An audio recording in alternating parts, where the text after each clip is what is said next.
के बाद जो सेकंड इंपॉर्टेंट टेस्ट होते हैं just after the DAT we give the WAT. Sir WAT की क्या सिग्निफिकेंस है और डब्ल्यूएटी लिखने से पहले कुछ क्या की पॉइंट्स है जो कैंडिडेट को ध्यान रखने चाहिए? Jai Hind everyone. I am Ayushi and I welcome you all on NCC Education and Publication. Today we have a very special guest with us, Colonel Aditya Budhiraja.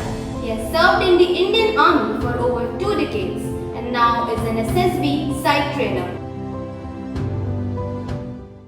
Welcome sir.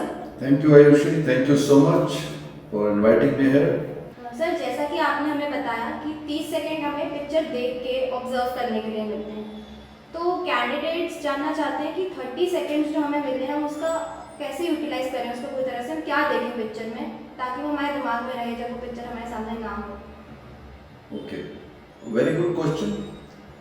30 second में अब करना क्या है? आपको picture देखनी है in as much detail as possible, which includes primarily two things: the human beings, the characters, क्या कर रहे हैं, एज क्या है, जेंडर क्या है, हाव भाव क्या है जिसको हम इमोशंस बोलते हैं, उनके एक्सप्रेशंस क्या है, एंड द बैकग्राउंड। जितनी ज्यादा डिटेल्स में हो सके आपको पिक्चर देखनी है। इसका इम्प्लीकेशन क्या है, इसको ऐसे समझो, मान लो there are 2 characters, one male and one female. अब they are suited booted like जैसे सिटीज में पहनते हैं कपड़े, and the background is of an office like something, sofa है, टेबल है। अब यही मेल फीमेल कन्वर्ट हो जाते हैं dresses which are worn in villages, और पीछे आपको खेत दिख रहा है, तो डायनेमिक्स चेंज हो गए ना। गांव वाली पिक्चर देख के अलग तरह के भाव आएंगे, आप कुछ अलग सोचेंगे। शहर वाली पिक्चर देख के को अलग भाव आएंगे। हो सकता है किसी पिक्चर में कोई बैकग्राउंड ही ना हो, जस्ट ब्लैंक व्हाइट, तो उसमें वो आपकी क्रिएटिविटी है, आपकी इमेजिनेशन है। सर आपने जैसे बताया कि बैकग्राउंड या कपड़ों से या एक्सप्रेशन से हम जज कर सकते हैं कि पिक्चर कहाँ की है। सर ऐसी और प्रॉब्लम्स होती हैं जब पिक्चर्स नेगेटिव आती हैं, हमें सिखाया जाता है कि आपको पॉजिटिव स्टोरी लिखनी है, उसका पॉजिटिव आउटकम आना चाहिए, पर वो स्टिमुलाई की बात जैसा आप बताते हैं कि स्टिमुलाई को इग्नोर नहीं करना। अब हमारे सामने अगर कोई एक्सीडेंट हो गया है या क्लियर दिख रहा है कि it is a death case और any kind of crime is happening, तो उस सिचुएशन में हम उसको पॉजिटिव एंड तक कैसे लेके जाएं या फिर कैसे रिएक्ट करें हम उन पिक्चर्स को देख के?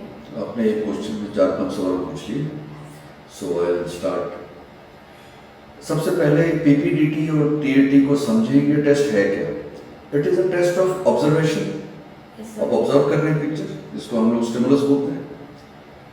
परसेप्शन, आपने क्या परसीव किया। Then you use your imagination which is based on your past experiences, and creativity कि अब उसका करता क्या। So ऐसे प्रोसेस स्टार्ट हुआ। It is a test of observation, perception, imagination and creativity. और अब आता है नेगेटिव पिक्चर्स। आपने एक और चीज बोली कि हमें हर चीज पॉजिटिव लिखनी है, पॉजिटिव आउटकम करना है। इसको मैं अगर अलग तरीके से बताऊं, भाव पॉजिटिव है to achieve something. Understand it. If the situation is negative, you are the hero, candidates should not forget they are part of the picture via the hero which they have selected, who takes some actions and achieves something. ये TAT PPDT का just है story writing. अब negative pictures में क्या है, आप hero हैं, hero हमेशा कुछ ऐसा करेगा ताकि उस नकारात्मकता को हटा सके, उसको ओवरकम कर सके। यही तो होते हैं ना हीरो। सो एक्सीडेंट की पिक्चर है, मिसहैप की पिक्चर है, कोई डूब रहा है, कोई चेन स्नैचिंग है, समथिंग लाइक दैट। सो जो हीरो है वो इसको कुछ स्टेप्स लेगा और ओवरकम करेगा, तो अपने आप आउटकम पॉजिटिव हो गया। तो ये फ्लो समझना बहुत जरूरी है कैंडिडेट्स को, स्पेशली विद नेगेटिव पिक्चर्स। एक और आपने बात कही कि स्टिमुलस को अवॉइड भी नहीं करना। Obviously it is a disaster and a blunder to avoid the stimulus. वो दिखाया इसलिए जा रहा है कि उसको देख के आप कैसे रिस्पॉन्ड करते हैं, जिसके माध्यम से आप अपने पर्सनैलिटी के पहलू रिलीव करते हैं, जिसको कि OLQ के माध्यम से नापा जाता है कि कौन सी पिक्चर है, कौन सी फैक्टर है, कौन सी OLQ है. So this is how the flow goes. Hero takes some actions and finishes in positive outcome. That is the crux. Okay sir. Sir आपने अभी नेगेटिव पिक्चर्स की बात करी, तो एक और तरह की पिक्चर होती है जिसमें कैंडिडेट्स और कंफ्यूज होते हैं, जिसमें कैरेक्टर्स ही नहीं होते, plain background, simple landscape picture. तो उसमें हमारा रिएक्शन कैसा होना चाहिए? Okay. Now there is something called blank picture, 12th. Yes वो तो सर. सबको पता है. हाँ सर. अब ये पिक्चर उससे कैसे डिफरेंट है? इसमें पिक्चर है, लैंडमार्क्स हैं जैसे आप बता रहे हैं, बट ह्यूमन कैरेक्टर्स नहीं. Yes sir. बट कहानी लिखने के लिए आपको कुछ किरदारों का होना जरूरी है. Yes sir. You can import anything relevant, logical, practical to the picture. अब पिक्चर है, लैंडमार्क नहीं. मान लो there are just mountains yes sir. or there is a scene of city with buildings and a metro going. दोनों में फर्क है ना. Yes sir. एक का थीम कुछ और बनेगा, पहाड़ों में आप कुछ और करते. सिटी का सीन है, बिल्डिंग्स है, मेट्रो है, ट्रैफिक है, उसमें कुछ और करेंगे. सो आप हीरो को इंपोर्ट करेंगे, करना पड़ेगा कहानी जो लिखनी है. हाँ. यहाँ पे हीरो की इंपॉर्टेंस सारे समझ लें. TAT स्टोरीज में हीरो आप हैं, आपका डेटा देखा जाता है, and it is the main test. When we talk about TAT, it is the main Yes, side sir. Test. So you will import the hero. You can import others also, depending on what you have thought. Family, relatives, friends, colleagues. But central character आप हैं. अब hero पहाड़ पे क्या करता है? अकेला या कुछ लोगों के साथ. शहर की पिक्चर है, उसमें क्या करता है? अकेला या कुछ और लोगों के साथ. Yes sir. अब आपको 30 सेकंड में वो सोचना है, थीम डिसाइड करना है कि इसमें मैं क्या बनाऊं, क्या प्रोफेशन चूज करूं और क्या अचीव करूं. Yes sir. So this becomes the gist of story writing. Right sir. Hero takes some action, achieves something positive. Picture with landmarks, no human character, important. Right sir. अभी आपने हमें negative pictures के बारे में बताया, या उन पिक्चर्स के बारे में बताया जिसमें ह्यूमन कैरेक्टर्स नहीं होते हैं, जिसमें आपने ब्लैंक स्टोरी का मेंशन किया. तो मेरा नेक्स्ट क्वेश्चन उसी से रिलेटेड है कि जब ब्लैंक स्टोरी लिखनी होती है तो हम उसमें क्या लिखें? सब जगह हमें अलग अलग सजेशंस मिलते हैं. कोई कहता है खुद की लाइफ एक्सपीरियंस लिख दो, कोई दूसरे जिससे आप इंस्पायर हो रहे हो उसकी लिख दो. एग्जैक्टली हमारा उसके लिए अप्रोच क्या होना चाहिए ब्लैंक स्टोरी? Okay. ये बड़ा इंटरेस्टिंग पॉइंट है, ये बार बार आता है. सबसे पहले अगर आप अपना ध्यान TAT की ब्रीफिंग में ले जाएं तो वो कहते हैं 12th picture will be blank in which you can imagine the picture of your own choice and write a story about it. Yes sir. Now एक कॉन्सेप्ट होता है जैसे PIQ है, उसमें आपका बेसिक डाटा है, साइक के पास PIQ होता है. जो चीज ऑलरेडी PIQ में है और आप SSB में बैठे किस लिए हैं? SSB देने, यस. अफसर बनने की सोच रखते हैं. अब वही चीज आप फिर लिख दोगे 8-10 लाइन में, तो आपने कुछ एक्स्ट्रा तो बताया नहीं अपने बारे में. हाँ सर. और एम क्या है इस पूरे टेस्ट का? कैंडिडेट का डेटा लेना. तो आप अपने व्यक्तित्व के, अपनी पर्सनैलिटी के कुछ ऐसी चीज दिखाएं which is something different. Yes sir. तो उसमें it can be related to your hobby, it can be related to a passion और a cause which is very close to your heart. And never forget something to do with social, समाज के लिए जिसमें आप कुछ वापस दे रहे हैं. Something like that. Yes, sir. This is how you will reveal something which is not in PIP because psych never meets the candidate. Yes, sir. तो इस तरफ कैंडिडेट अपना ध्यान ले जाए. अब 90% लिख रहे हैं preparation for SSB joins academy, organising debate in college, organising some competition in college. अब आप इस पे ले जाओ और कोई ऐसी चीज पकड़ो जिसमें आप ये भी दिखा रहे हैं कि आप अवेयर हैं. You know, you choose a profession, something like artificial intelligence or machine learning or data analytics, robotics, Yes, sir. and write some stunts and achieve something. Social things, I always lay a lot of priority on social things, especially in blank story.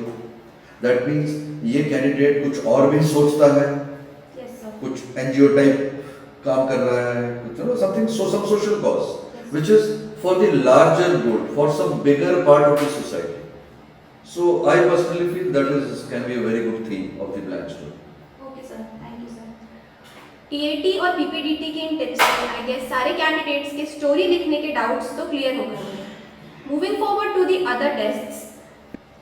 Sir TAT के बाद जो second important test बोलते हैं या just after the TAT we give the WAT. तो sir WAT की क्या significance है और डब्ल्यूएटी लिखने से पहले कुछ क्या की पॉइंट्स हैं जो कैंडिडेट को दिमाग में रखने चाहिए? Okay. Here I will like to tell everybody कि एज अ कैंडिडेट जब आप तैयारी करते हैं ऐसे मत सोचें कि ये इम्पोर्टेंट है, ये भी इम्पोर्टेंट है, everything is important. Yes, the tests are in the order of importance. TAT is the most important test. It is the backbone of psych. WAT immediately comes after TAT. उसका reason ये है, TAT करते करते आप conscious से subconscious से unconscious में जाना शुरू कर देते हैं।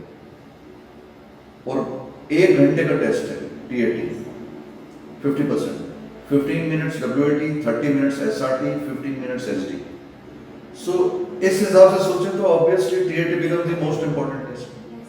Immediately followed by WAT. WAT उस हिसाब से थोड़ा सा टफ और हाई प्रेशर में इसलिए मानता हूँ क्योंकि टाइम सबसे कम है, 15 second word sentence, 15 second word and the cycle continues for 60 words. You are in your subconscious unconscious. Aim is same to get data. These are that way two primary tests for the psych to get the main data. So उस हिसाब से WAT की importance हो जाती है। That's why they are back to back. Right sir. और रही बात अटेम्प्ट कैसे करना है, what is WAT briefing? The first idea, thought, emotion which comes to your mind after seeing the word in the form of a sentence. आपका idea, thought, emotion. सो उसमें क्या चीजें हो सकती हैं? अवॉइड क्लिशेज, मुहावरे जो हम बोलते हैं, पॉपुलर कोट्स जो सदियों से चले आ रहे हैं, क्योंकि वो आपका आइडिया, थॉट, इमोशन नहीं है। Avoid information. वर्ड आ गया captain, Rohit Sharma is captain of Indian cricket team, आपका आइडिया, थॉट, इमोशन नहीं है। इंफॉर्मेटिव वर्ड आ गया capital, Tokyo is capital of Japan, information दे रहे, आपका आइडिया, थॉट, इमोशन नहीं है। It is your idea, thought, emotion. कि आपके मन में क्या भाव आया तभी तो आपका डेटा मिलेगा ना साइको एनालाइज करने की। ये तो आप फैक्ट्स दे रहे हो, ये सब कर रहे हो।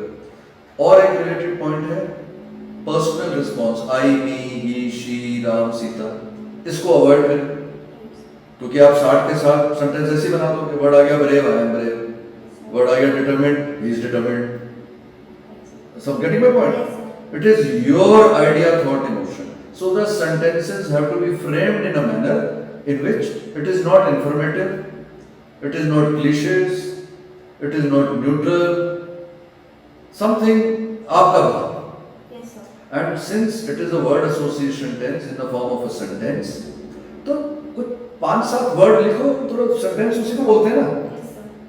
अगर वर्ड आ गया ब्रेव और तुम लिखती हो सोल्जर, तो क्रिप्टिक 1 वर्ड 2 वर्ड, इसको भी अवॉइड करें। Yes sir.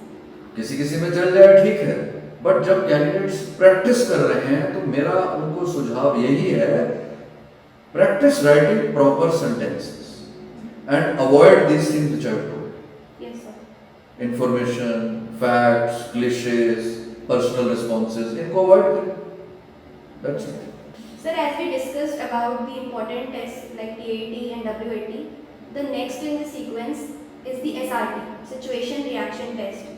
तो सर सिचुएशंस अपने आप में ही सब प्रॉब्लम्स हैं, जैसे अपनी पुरानी वीडियोस में हम सुनते हैं, तो एग्जैक्टली उन प्रॉब्लम्स को ओवरकम करना ही SRT है। तो उसे लिखे कैसे और उस पर रिएक्ट कैसे करें? What should be the correct way? Correct way, okay.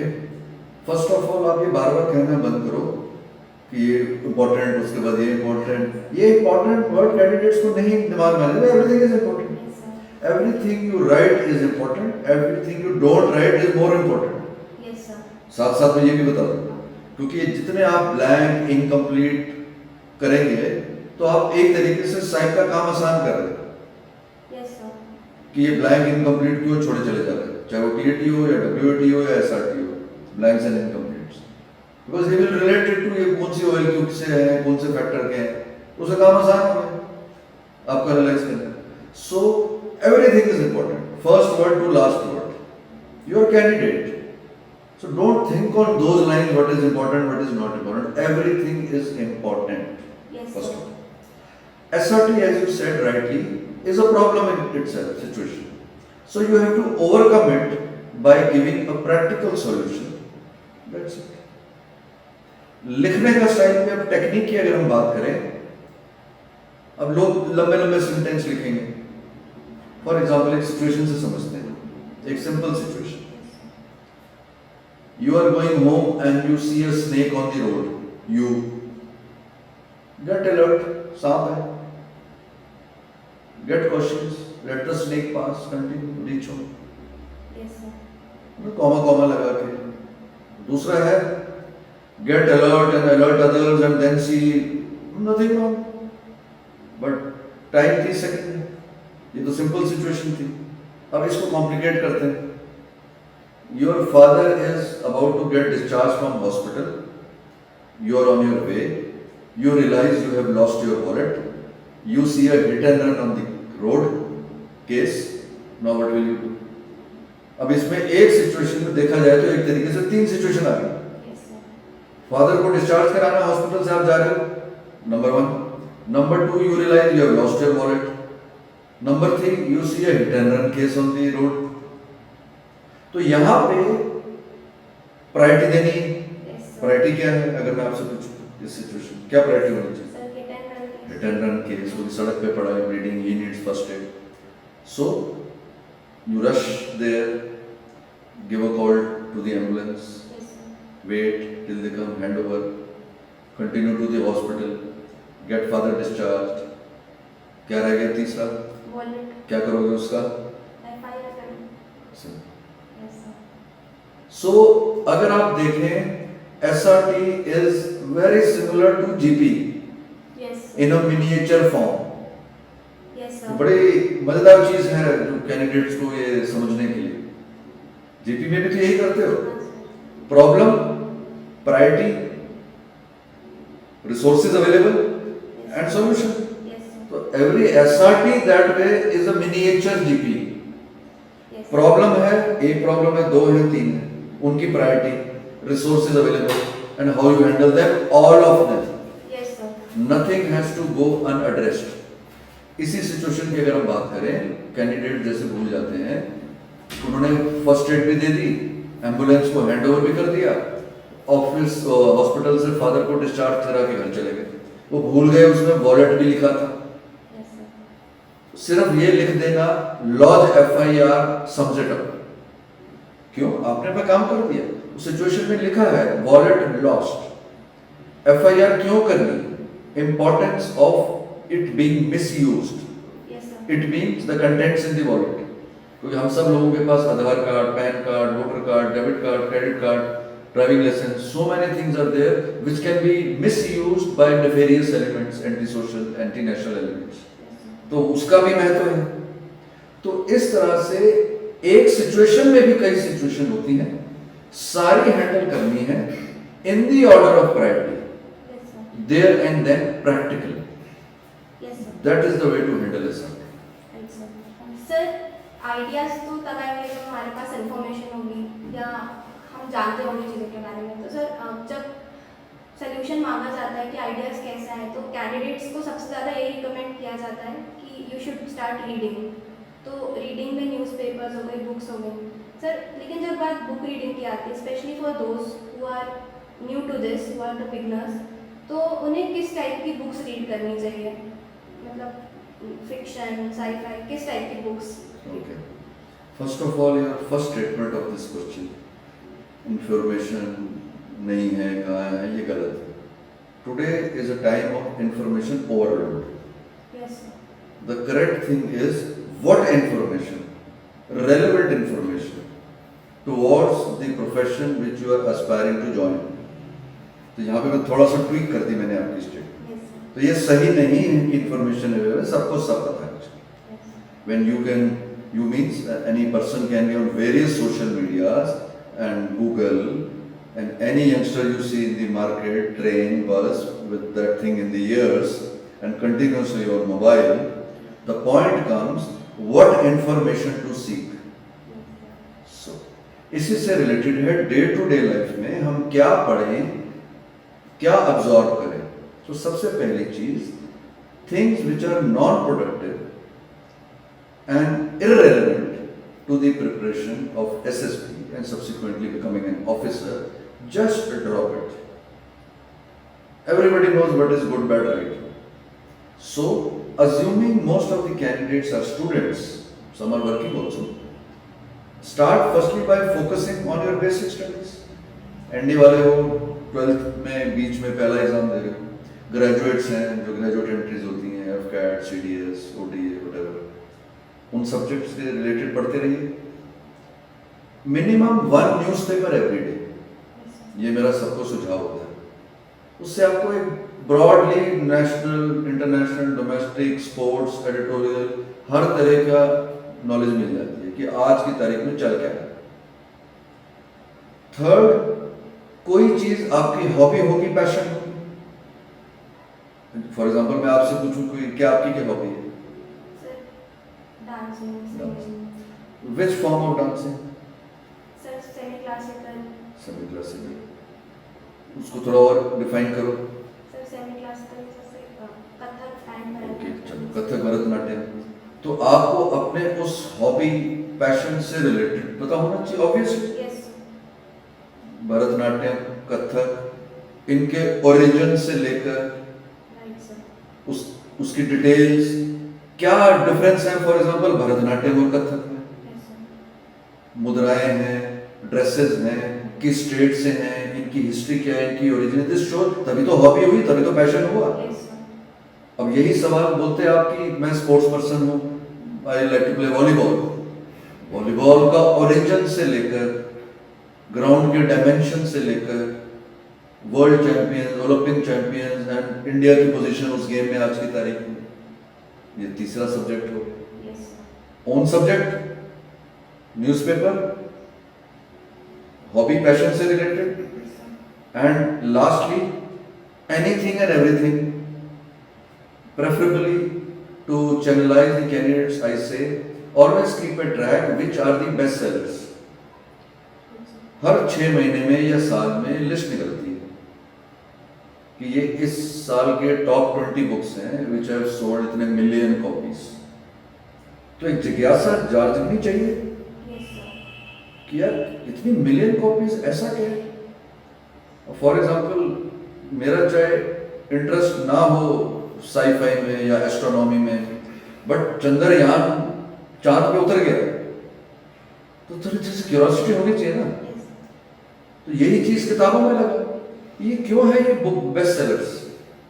कोई भी पकड़ लो, रीडिंग नेवर गोज वेस्ट. और इसलिए मेरा वो सबसे पॉपुलर डायलॉग 15 साल से बोल रहा हूं मैं, readers are readers and you are going priority wise. जो आपका प्राइमरी काम है, फॉर एग्जांपल जो स्टूडेंट है वो तो अपना पढ़ ही रहा है, बीए है, बीएससी है, बीटेक है, एनडी है, साइंस है, आर्ट्स है, कॉमर्स है, उससे रिलेटेड तो जितनी सारी किताबें पढ़ ही रहा है. न्यूज़पेपर हो गया, हॉबी, पैशन से रिलेटेड हो गया, जितने बारे में आप उसके बारे में जान सके. And last, best sellers. So आपको काफी कुछ कवर हो गया इसके अंदर. यस. इसको डे टू डे लाइफ में इसको इम्बाइब करें. सर बुक से रिलेटेड और इन्फॉर्मेशन से रिलेटेड काफ़ी अच्छे तरीके से आपने सबको बताया. सो आई गेस इसके बाद ये डाउट्स तो नहीं आएंगे कि what exactly should I read. Sir external information के अलावा जब हमें SRT करनी है या WAT करनी है, DAT करनी है, तो हमारे जो नेचुरल थॉट्स हैं वो बहुत इंपॉर्टेंट रोल प्ले करते हैं. तो लोग कैंडिडेट्स को कैसा कहते हुए हम सुनते हैं कि हमें बहुत नेगेटिव थॉट्स आते हैं या हम आसपास नेगेटिविटी देखते हैं, तो हम वही नेचुरल इंस्टिंक्ट वही होता है हमारा लिखने में. तो उनको ओवरकम कैसे करें, या डे टू डे लाइफ में हम ऐसी कौन सी हैबिट्स इंक्लूड करें जिससे हमें मतलब हमारे थॉट्स अच्छे हों या पॉजिटिव थॉट्स आए. थॉट्स की सबसे अच्छी बात ये होती है, मजेदार, वो इंडिविजुअल के होते हैं. Yes sir. उस इंडिविजुअल को आते हैं, हम बोलते हैं ना मुझे ऐसा विचार आ रहा है, थॉट आ रहा है मतलब कहीं से आ रहा है बाहर से, है ना, बड़ा इंटरेस्टिंग चीज। तो अच्छा है पकड़ लो, नेगेटिव है जाने दो। यही सब स्पिरिचुअलिटी, रिलीजन, फिलॉसफी, वो सब यही कहना चाह रहे हैं। अपना फिल्टर को इतना सक्षम बनाओ, क्या लेना है, क्या एब्जॉर्ब करना है और क्या नहीं लेना है। We are human beings, we have been given that wisdom, intellect which makes us different from the other animal species. Otherwise we are also an animal species, homo sapiens. क्या हमें फर्क करता है उनमें और हमें? बुद्धि, इंटेलेक्ट, विवेक, विजडम। क्या आपको नहीं पता सही गलत क्या है? अगर मैं सीरियसली किसी भी सब्जेक्ट में समाज में दिख भी रहा है, आपको तो पता है सही क्या है। आप अपना ध्यान उस पर रखें, आप उन वैल्यूज को जीवन में उतारें जो अच्छी है, जो नहीं है उसको पिकअप ना करें। क्या आपको नहीं पता स्वच्छता होनी चाहिए? हम जो गंद करते हैं सड़कों पे, क्या वो और एग्जांपल देते हैं सिंगापुर जापान का, तो क्या सिंगापुर जापान वाले आके साफ करेंगे? अपने से स्टार्ट करो। By one example I am telling you, don't litter, don't throw things here and there. पता तो है ना आपको सही गलत क्या है। So we are human beings, everybody knows what is good bad right. Start implementing it in day to day. अगर कोई मुझे आज ये बोले कि ये बताओ, जैसे तुमने भी पूछा, ये बड़ा अजीब सा लगता है कि सबको पता है सही गलत क्या है। आप करना शुरू कर दें बस, और इसी तरह सब करना शुरू कर दें तो अपने आप समाज अच्छा होगा। तो उसके लिए किसी नेता को नारा थोड़ी देना पड़ेगा, है कि नहीं? तो सब अपना अपना काम करने लग जाए, क्योंकि सबको पता है। मैं इस बात को स्वीकार नहीं करता कि सर हमें बताओ क्या सही क्या गलत, नेगेटिव कैसे आए, हमें क्या करें। अरे तुम्हें पता है नेगेटिव है, मतलब तुम्हें पता है नेगेटिव है, तो वो मत करो, अपने जीवन में उतारो कि मुझे ये नहीं करना। जो पॉजिटिव है उसको करना शुरू करो। This is how you will be improving your life, this is how you will be making a contribution in the society. This is the only way a nation can prosper. And all the SSB aspirants who are primarily from 18 to 25-26 ND entry से लेकर graduates की जितनी भी entries होती हैं, basically 18 से 25 में cover हो जाते हैं। आप लोग देश के युवा हो, आप लोग देश के भविष्य हो। अब मत देखो नेगेटिविटी, फिल्टर लगाओ। जब तक आप उस लेवल पे नहीं पहुंचते कि आप इन्फ्लुएंस कर सको दूसरों, अपने से स्टार्ट तो करो। और आज गांधी जयंती के इस दिन वो जो 3 बंदर के जो मैसेज थे, वहीं से स्टार्ट करें। तो क्या वो सिर्फ एक नारा ही है या व्हाट्सएप फॉरवर्ड है? Use it in your day to day life. That's it, it is so simple. I think I have covered all the questions coming from candidates to ask from sir. It was a pleasure for us to have you today on our show, and you have beautifully explained each and every concept. Thank you so much sir for coming with us. Thank you, the privilege was all mine, and I just want to conclude with the statement, ये एक सोच का test है SSB।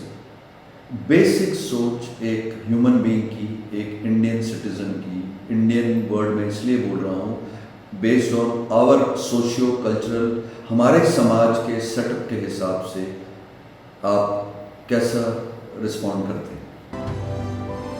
Don't create too much of hype about it, don't get perturbed about it, remain calm, remain focused. It is just a test of basic mindset कि ये candidate सोच कैसी रखता है। That's it. All the best to the defense aspirants. Thank you so much. Thank you so much sir. Jai Hind everyone. If you have any doubts, please comment it in the comment section, and don't forget to like and subscribe our channel NCC Education and Publication for more insightful videos. Thank you and Jai Hind.